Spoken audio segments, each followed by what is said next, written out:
Здрасте. Извините. Я Telegram работа поговорил. O'zbekmisan?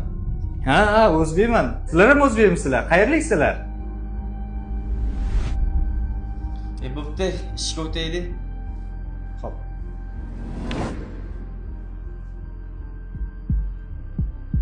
Mana shu sumkani metro Domodedovaga borish kerak. Bolalar o'zi olib qolishadi. Malum chiqibdi. Keyingi safar yana qo'shib beramiz. Aha, xo'p. Metro Domodedovo dedingiz a? Shunaqa. Xo'p, bo'ladi. Aka rahmat. Aka rahmat sizga ham. Xo'p, rahmat. Sog' bo'l. Алло. Алло. А, Макс, как дела? Нормально, как там? Я еще один отправил. Как всегда, земляки? Да, как всегда. Понятно. Все, давай. Ага, хорошо.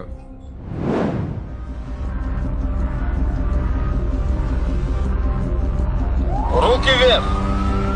Сумку бросай! Бросай сумку быстрее! Поднимай руку. Поднимай руку, я говорю.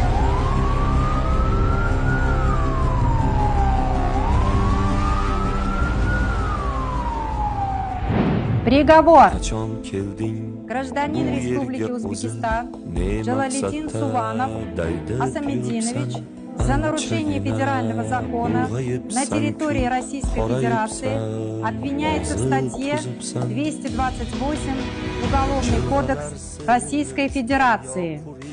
Xafa bo'lmagin Yulduz. Tez ishlab qaytib kelaman.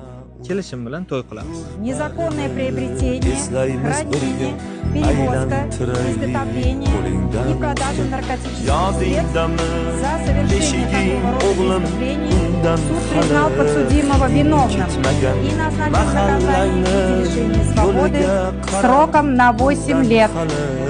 izing ketmagan qara onang tandir yonida yopayapti sen uchun kulcha etagidan ajramasding-ku sog'intirding sen uni buncha